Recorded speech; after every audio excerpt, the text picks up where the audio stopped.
una diferencia. Vivimos el tiempo de Cuaresma, y llegamos al tiempo, el tiempo de la Semana Santa, en la cual pues contemplamos a ese Jesús dando su vida por nosotros y perdonándonos y devolviéndonos la gracia perdida a través de ese sacrificio, devolviéndonos la amistad con Dios que habíamos perdido a través del pecado. Y bueno, llegamos al día glorioso de la resurrección, una resurrección, una Pascua de Jesús que se vivió durante toda esta cincuentena pascual que hemos vivido y que hemos llegado hasta este domingo pasado con la venida del Espíritu Santo a la iglesia, y la iglesia recordando que somos todos nosotros. Pues bien, este Pentecostés no es solamente una fecha o un tiempo específico. El Pentecostés de la iglesia es siempre. Siempre el Pentecostés de la iglesia se hace presente y se tiene que experimentar, y cada uno de nosotros, los seres humanos, los cristianos y no cristianos, todos tenemos que sentir y tenemos que vivir también ese Pentecostés. ¿Y cómo lo podemos vivir ese Pentecostés? Miren, el Espíritu Santo, como nos narra las Sagradas Escrituras allá en el inicio, dice la Escritura en el Génesis, que el Espíritu Santo flotaba sobre las aguas, aleteaba sobre las aguas. Pues hoy el Espíritu Santo sigue aleteando en nuestras vidas, en las aguas de nuestras vidas, en nuestros trabajos, en todas las actividades que emprendemos a lo largo de la vida. El Espíritu Santo sigue aleteando. Y sigue aleteando también cuando vamos y recurrimos a los sacramentos. Los que ya somos mayores y hemos recibido pues los primeros sacramentos de la iniciación cristiana, el bautismo, la confirmación, la Eucaristía, pues ¿cómo podemos nosotros vivir y retomar el Pentecostés que Jesús nos ha prometido? Pues recurriendo a los sacramentos.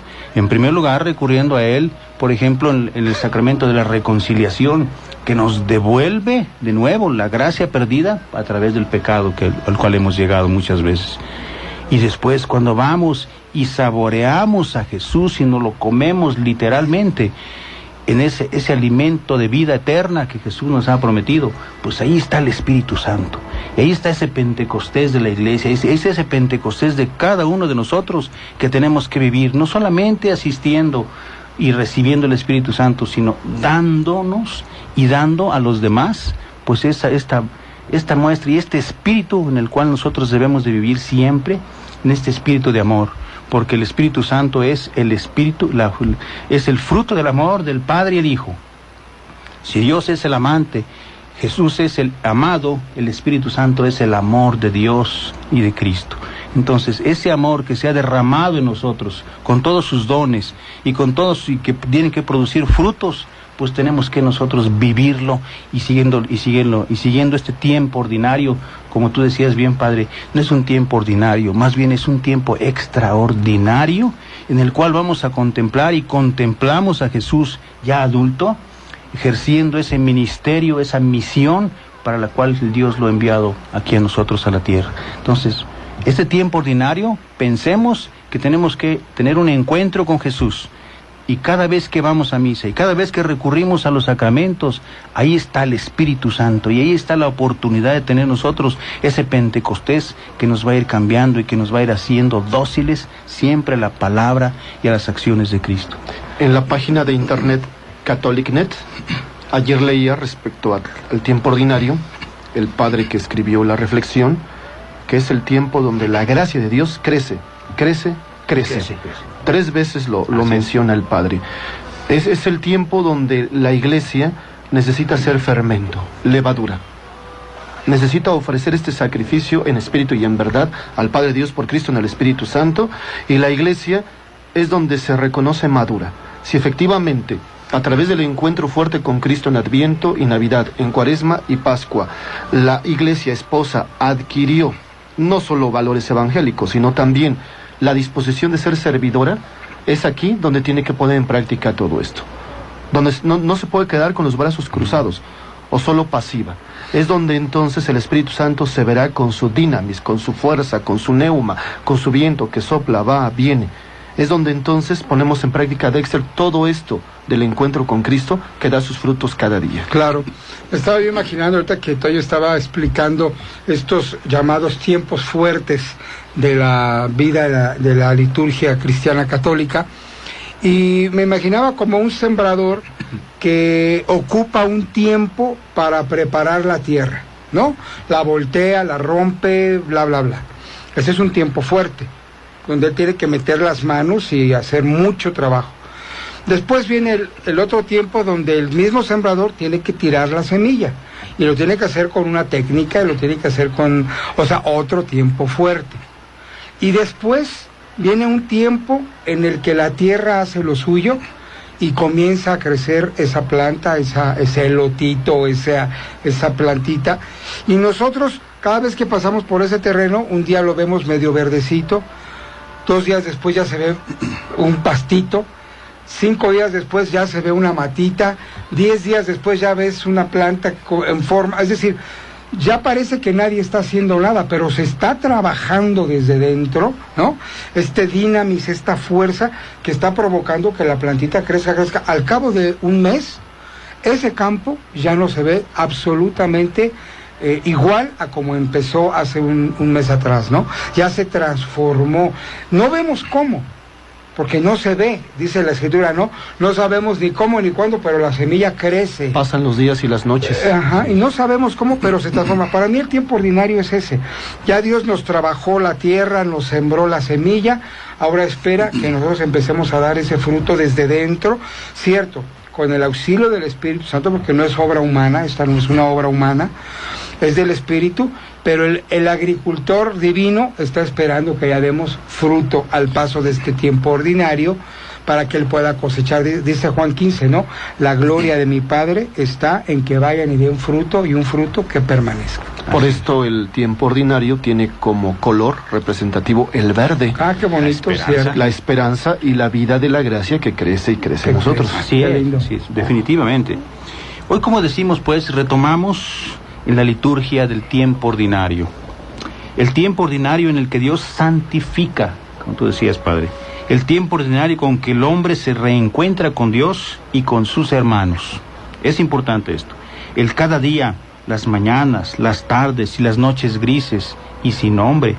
El quehacer ordinario y sencillo que no recibe nunca diplomas especiales. El hoy repleto de gracia de Dios, aunque apenas se perciba. El hoy de Cristo viviente en nosotros, aunque apenas lo advirtamos. El hoy de la palabra de Dios y de los sacramentos que se celebran en la liturgia de la Iglesia, sin melodías, sin flores, sin lámparas y sin campanas, pero que nos significan en la desnudez y la sencillez de lo que somos. Y así como la semilla enterrada, tú decías, Dexter, en la oscuridad de la tierra, pero que luego florecerá y dará abundantes frutos visibles, así hemos de vivir el hoy de la gracia en nuestra vida ordinaria. Esa gracia cotidiana, sencilla y silenciosa, que irá transformando nuestra vida a imagen de los días ordinarios de Jesús, del Jesús del Evangelio. En efecto, los evangelistas ponen mucho énfasis especial en los acontecimientos más relevantes de la vida de Jesús, pero también nos cuentan lo que hacía cada día. ¿Qué hacía cada día? Oraba, predicaba, curaba a los enfermos, bendecía a los niños, acudía cada día con los pecadores y hacía muchas cosas que los escuchamos y lo estamos viviendo cuando leemos en las Escrituras el día a día de Jesús en su vida. Toño, me haces pensar en que algunos quizá creemos que para caminar por la gracia, por la vida nueva en Cristo, necesitamos algo extraordinario. O que pase, por ejemplo, no sé, una visión, una revelación así como que del más allá, que a veces muchas de estas cosas no son de Dios y por eso se pide el discernimiento para tener en claro dones, carismas y también cosas que pasan, siendo que lo ordinario, lo cotidiano, lo común, como con Jesús, que Él nos da el ejemplo, eso es ya lo extraordinario. Lo que hace Jesús de orar, predicar, atender a los enfermos, estar con los niños, perdonar a los pecadores, convivir con mujeres, hombres, demás, eso es lo ordinario, lo cotidiano y lo común. Y eso es lo extraordinario. Sí, eso es lo... Por esto Jesús fue marcando el paso de una vida en la gracia. Ahora bien, nosotros, pienso en Teresita del Niño Jesús, que nos dijo que para lograr la eternidad en este caminito de santificación espiritual, hay que recorrer este camino de gracia a través de la santificación por los quehaceres diarios o las cosas más sencillas de la vida. Si en este momento, escuchando voces de esperanza, el señor o la señora están trabajando, hasta en el quehacer de casa, que parece es el menos, que de suyo ya es el más, ahí ya se está santificando. El hecho de estar aquí, muchachos, Pati, José, Belén, Dexter, Toño, su servidor, es nuestra santificación. Al salir de aquí, incluso si vamos a desayunar o lo que tengamos que hacer, ya también forma parte de nuestra santificación. Es decir, yo no voy a decidir ahorita, pues para que de veras consiga el cielo tengo que irme con los de Acuña, allá en Coahuila, y empezar, no sé, a hacer mi labor altruista. Bueno, si se puede, bendito sea Dios, pero aquí, en mis circunstancias, en mi entorno, con mi prójimo, con el más cercano, es donde debo de tener gestos de compasión y de misericordia, y ahí está la validez y grandeza del tiempo ordinario, tiempo de gracia. Estaba leyendo un libro de Scott Hahn que se llama La evangelización de los católicos, y él cuenta una cosa muy interesante. Dice que al inicio de la iglesia, después de los primeros 30, 40 años, la predicación de los apóstoles ya se había diseminado, y entonces la gente estaba viviendo lo que habían enseñado los apóstoles. Y lejos de pensar que había predicadores por todos lados y bocinas y grandes sistemas logísticos para que los predicadores fueran de aquí para allá, lo que convirtió a la mayoría de las personas era el testimonio de los cristianos, era el cotidiano vivir. Porque para empezar, por ejemplo, en la vida romana, digamos, en la forma de vida romana, las mujeres estaban totalmente despreciadas, excluidas, tenían el derecho, por derecho, de que si te nacía una niña la podías matar sin problema y nadie te iba a recriminar. Hay hasta un documento donde el esposo está en la guerra y le dice, me pesa no estar contigo, pero si nace niña la matas, por favor. O sea, así era. Y entonces los cristianos empezaron a vivir de otra forma, aceptando a las mujeres, dándole dignidad, y eso provocó la conversión de muchísimos romanos, porque decían, con los cristianos se vive mejor, es una mejor vida. No eran predicadores, no era gente, como tú dices, padre, que caminaba sobre las aguas o resucitaba muertos, o que levitaba, o que hacía milagros. No, era gente que vivía el evangelio ordinariamente, y eso atraía a las personas, y se dieron conversiones muy importantes en la iglesia por el testimonio de los cristianos. Me hiciste pensar en Madre Teresa, que cuando le preguntaban, bueno, cómo comenzar con esta misión de caridad, ella, además de decir, bueno, con los enfermos y con los pobres, tócalos, báñalos, acompáñalos, pero ella decía sencillo, como las matemáticas, 1 más 1 más 1 más 1. Vamos sumando. Sí, 1 por 1 por 1 por 1, y así vamos sumando y multiplicando, y así poco a poco esta gracia se extiende a más y más. Qué bonito. Así es, esto es lo hermoso del tiempo ordinario. Miren, todos los tiempos son hermosos, por supuesto, y tienen su razón de ser y su objetivo dentro del plan de salvación de Dios. Pero dentro del tiempo ordinario, ¿qué vamos a contemplar? Pues a Jesús mismo haciendo su obra. Y esa obra que durante 3 años, posteriormente fue escrita por los evangelistas. Y en este tiempo ordinario que estamos viviendo, pues vamos a contemplar y vamos a escuchar de manera particular en los domingos y en los días feriados también, pues el Evangelio de Marcos. Un evangelio muy pequeño, de solo 16 capítulos, pero que contemplan a un Jesús muy humano. Es decir, él habla de ese Jesús humano que se acercaba a la gente. Como tú decías, padre, necesitamos hoy en día, la iglesia de hoy, nosotros necesitamos acercarnos a imagen de Jesús a la gente. Muy bien, felicitamos por su cumpleaños a los padres Felipe Vergara Flores, Felipe Valdés Fajardo y Felipe Nava Carvajal, hermanos sacerdotes. Hoy es la memoria de San Felipe Neri, y por ello, pues bueno, tenemos aquí el festejo en el cumpleaños y en el santo de los padres Felipes.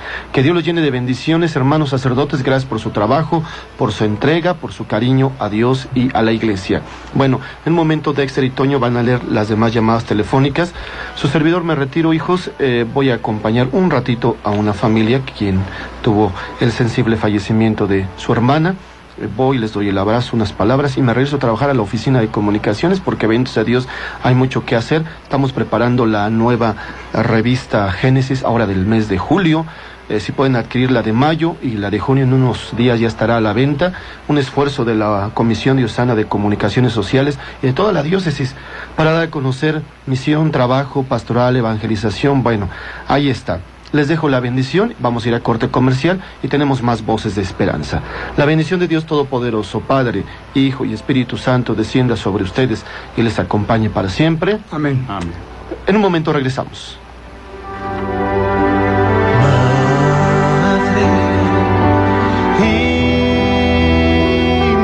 Intercesora de amor, cúbreme con tu manto. Como discípulos y misioneros, estamos llamados a intensificar nuestra fe y a anunciar que Cristo ha redimido todos los pecados y males de la humanidad. Voces de Esperanza. Regresamos.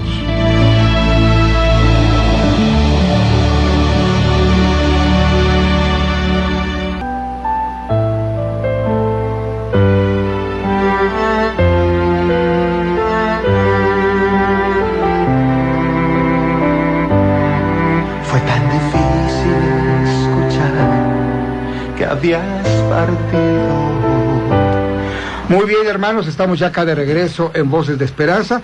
Está Toño Cancino aquí con nosotros explicándonos la maravilla de este tiempo ordinario. Ya nos hiciste un recuento muy bonito de todo este proceso en el cual la Iglesia como madre y maestra nos va llevando en la liturgia, en estos tiempos fuertes que se les llama, para poder desembocar, vamos a decir así, en este tiempo ordinario, que como ya lo explicamos y lo dijimos, no es tiempo muerto, ni son tiempos extras, ni bueno, entonces ahora sí a darle vuelo a la hilacha hasta que llegue el próximo tiempo fuerte. Claro que no, se espera de nosotros un fruto que permanezca, y ese es el tema de hoy, hermanos. Así que se comunican, o más bien se quieren comunicar al 273-1789, 273-1755, acá teléfonos en cabina, o también nos pueden buscar como Voces de Esperanza en el Facebook, en estas redes sociales. Bueno, Toño, seguimos. Sí, mira, estábamos hablando del evangelista que durante este tiempo ordinario nos va presentando la vida de Jesús. Y este evangelio fue escrito, como decíamos, por Marcos, que era discípulo de Pedro. Así es. Es decir, él no fue testigo fiel de la presencia de Jesús. Digamos, testigo ocular. Ocular, sí. Así es. Sin embargo, su evangelio está escrito en base, mejor dicho, a todo lo que escuchó de Pedro, que hablaba de Jesús. Si me permites tantito, Toño, un dato importante. Recordemos que la misión de Marcos comenzó con Pablo y con Bernabé. Fue con los dos primeros. De hecho, Bernabé es pariente de Marcos, lo dice la Escritura, y fue en este segundo viaje misionero, se fue con ellos a evangelizar. Nada más que nunca supo con quién se fue a formar, nomás con Pablito, que el tipo no tenía pausas ni descansos y se cansó, y dice que cuando iban a ir a Panfilia los abandonó y se regresó a Jerusalén, y allí se fue otra vez a su vida regular. Y recordemos que la casa de Marcos era la casa de María, se llamaba su mamá, de Jerusalén, era el centro de operaciones de los discípulos, ahí era donde se reunían. ¿Te acuerdas cuando Pedro es apresado y después liberado por los ángeles? A la casa a la que se va es a la casa de Juan, llamado Marcos, dice los Hechos de los Apóstoles. Entonces tiene un primer contacto, digamos, un primer encuentro con la predicación de Pedro, en esta ocasión cuando Pedro va a la casa de María, su mamá, pero después se va a misionar con Pablo y con Bernabé, se regresa a su casa, después Bernabé lo quiere reintegrar a la misión, Pablo ya no quiere, dice que no es bueno que los cobardes anden evangelizando, esas pulidas que Dios nos va dando en el camino, y entonces es cuando Pedro digamos así, lo retoma en el ministerio y se va a evangelizar ya con él y se vuelve su secretario. Exactamente. Y es ahí donde dice Papías, obispo del siglo II, que toda la predicación de Pedro quedó consignada en el Evangelio de Marcos. Sí, exactamente. Esa es la raíz después de todo esto. Y miren, Marcos se llama y se llamaba siempre Juan Marcos. Así es. Juan Marcos. Y es el más antiguo de los escritos, de los evangelios escritos. Pues fue cerca del año 70, según sabemos, de nuestra era. Y es también el más breve, 16 capítulos, como decíamos. Y el evangelio de Marcos contiene pocos discursos y se interesa más por las acciones que por las palabras de Jesús. Así es. En cambio, los relatos se desarrollan más por las acciones que por las palabras. Y miren, Marcos destaca especialmente la humanidad de Jesús y a partir de ella nos lleva progresivamente a descubrir en él al Hijo de Dios. Porque detrás de su persona se esconde el gran secreto, el secreto mesiánico que solo se revela en su muerte y resurrección. Y únicamente en la cruz está la respuesta a la gran pregunta latente a lo largo de todo este evangelio. ¿Quién es Jesús de Nazaret? Ciertamente no es el Mesías glorioso que esperaban sus contemporáneos, sino el Mesías crucificado. La cruz era el camino obligado para llegar a la resurrección. Y miren que todos estamos llamados a seguirlo por ese camino. No hay gloria sin cruz.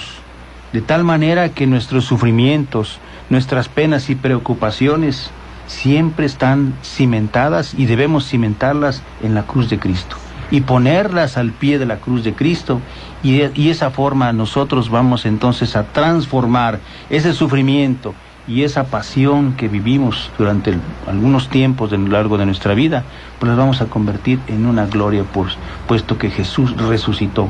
Y nosotros también vamos a resucitar, y nuestros problemas van a resucitar y ser diferentes a partir de nuestra propia fe en Cristo crucificado.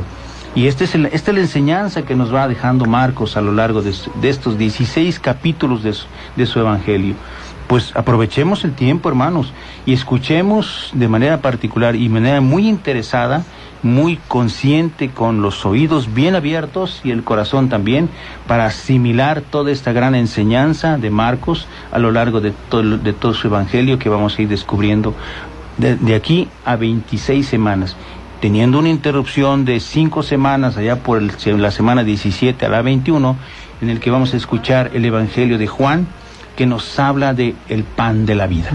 Se intercala siempre, cada año, el evangelio de Juan, y nos muestra ese Jesús revelándose, autorrevelándose quién es él, en base a la pregunta que nos hacemos en el evangelio de Marcos. ¿Quién es Jesús? Pues Jesús es el pan de la vida. Fíjate qué hermoso esto que acabas de comentarnos, hay que clarificarle bien al auditorio. ¿Por qué estamos hablando del Evangelio de Marcos? Porque es el Evangelio que la Iglesia nos propone en este tiempo ordinario para la meditación, la reflexión, y nos va a presentar a este Jesús que ya tú describiste de forma muy clara. Solo 2 detallitos que me parecen importantes. El inicio del Evangelio de San Marcos comienza con la siguiente afirmación. Dice así: comienzo del Evangelio de Jesucristo, Hijo de Dios, Hijo del Hombre. Así es. Es decir, o comienzo de la buena noticia, traducen otras Biblias, comienzo de la buena noticia de Jesucristo, Hijo de Dios. O sea, ya desde el inicio Marcos está haciendo una afirmación. Así es. Jesucristo es el Hijo de Dios y Él es la buena noticia que estamos esperando. De allí comenzará esta trama maravillosa a lo largo de todo su evangelio del secreto mesiánico que tú ya nos decías. Es decir, Jesús no quiere que se sepa quién es Él, y parece que se esconde y se evade, y lo van a proclamar y Él corre para allá y le preguntan, no lo digan, y les dice a los demonios, no digan, y les dice a la gente, no digan, y todo el tiempo está como dejando para un momento más oportuno el revelarse a la humanidad.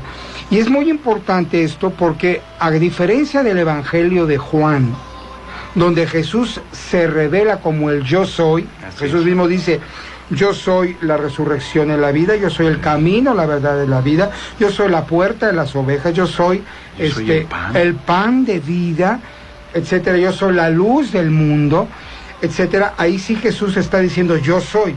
En Marcos dice, no digan a nadie quién soy yo, porque en Marcos tú lo tienes que descubrir. Esa es la parte. Y va a ser a través de 18 milagros que están contenidos en estos 16 capítulos, a través de los cuales tú tendrás que ir haciéndote la pregunta, si eso no es.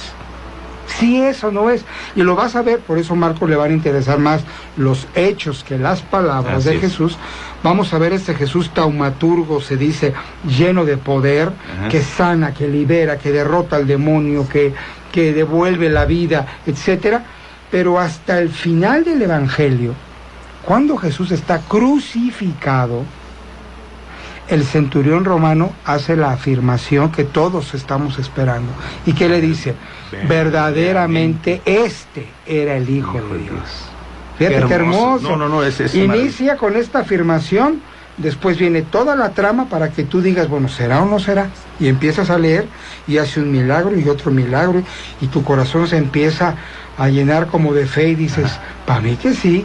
Yo creo que sí. Y al final, con el centurión viendo a Jesús crucificado, dices, verdaderamente este es el Hijo de Dios. Pero fíjate en qué momento lo va a decir. Cuando está crucificado. No cuando estaba haciendo los milagros. No cuando caminó sobre el agua, no cuando resucitó a Lázaro, cuando estaba crucificado. O sea que el reconocimiento del señorío de Jesucristo viene cuando éste está en la cruz.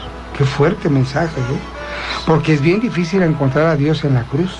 Es más, nadie lo quiere encontrar ahí. No, o sea, te dicen, pare de sufrir. Así es, sí. Porque nadie quiere ver ahí a Dios.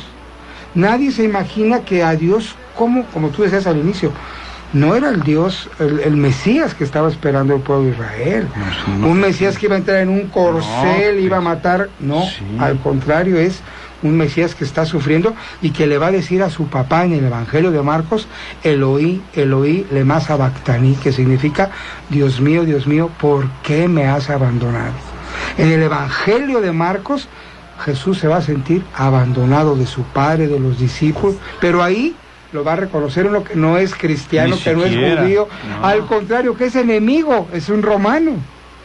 Verdaderamente este es el Hijo de Dios. Qué hermoso. Y si es capaz de descubrir a alguien que no sigue a Jesús, a ese Jesús sufriente, entonces sí podemos decir nosotros, bueno, entonces en ese sufrimiento, en esa cruz de Jesús, ahí está nuestra salvación.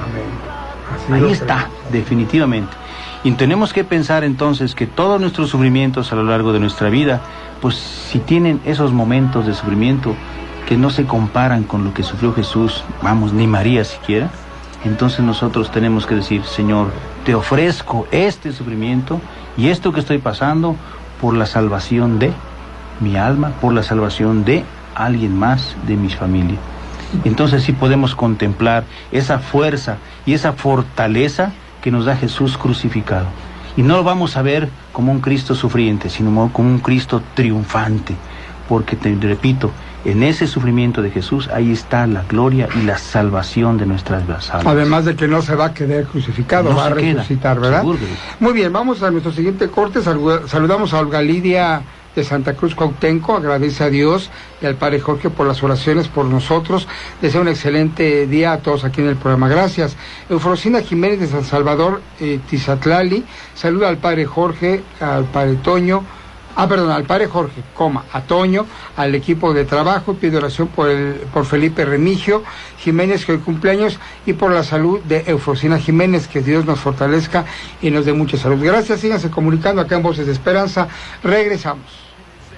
Del enfermo al que olvidamos, vive fe en quien por hambre se alimenta.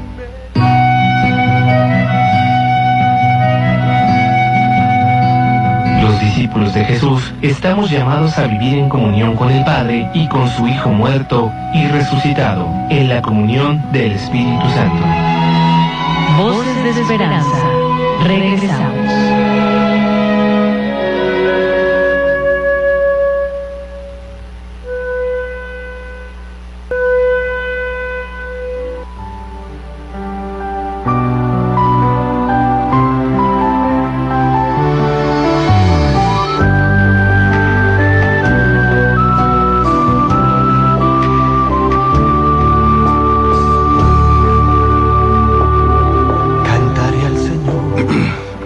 Muy bien, estamos ya de regreso en este último segmento de nuestro programa.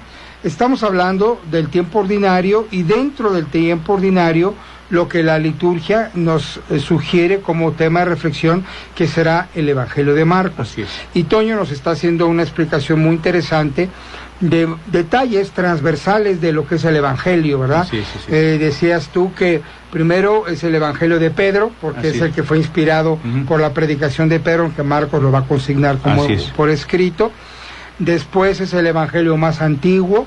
Hasta ahorita no hay ningún estudio que indique que hay algún otro anterior al de Marcos, por lo tanto podemos aseverar que es el más cercano a los acontecimientos. El primero que se escribe más o menos 30, 35 años después de la muerte de Jesús. Así es.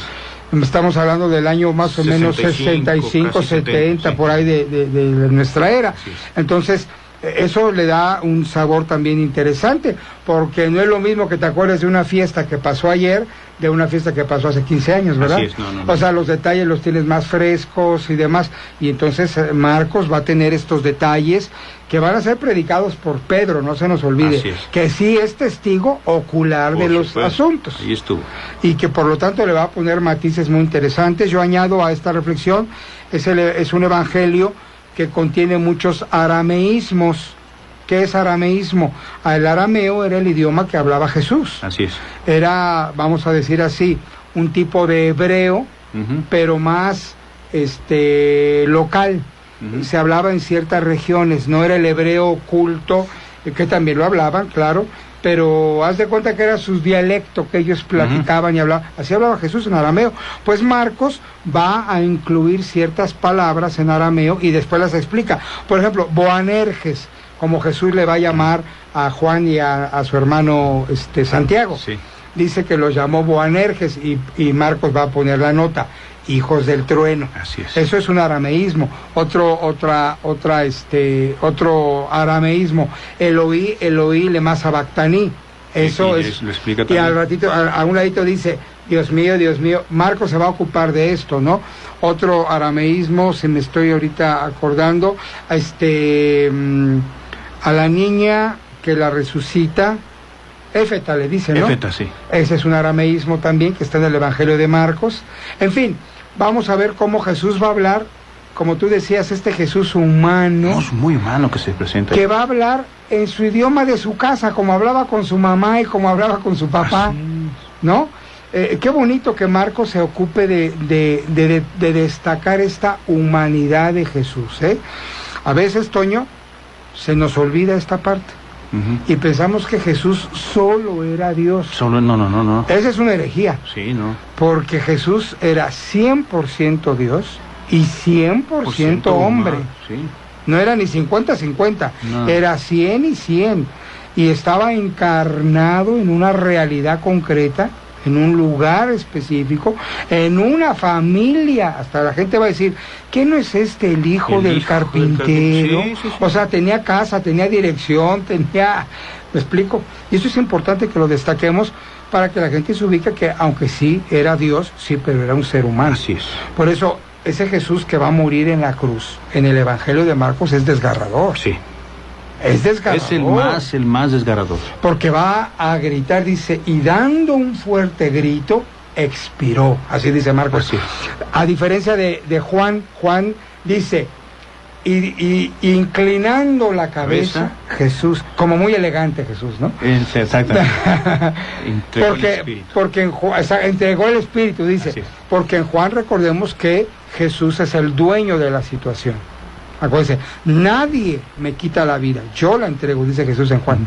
Pero en Marcos vemos al Jesús humano, al Jesús que está... Y no es que haya dos Jesuses, no. Es la realidad del hombre. Juan va a ser escrito 60 años después, o sea, 90, casi 100 años. Sí. Y la reflexión teológica va a ser otra. La interpretación teológica del acontecimiento de la cruz ya va a ser visto desde la reflexión de la iglesia. Y entonces, en Juan, Jesús entrega su vida y muere gallardamente como un rey que entrega la vida. En Marcos está fresquito el acontecimiento y la sangre todavía salpica.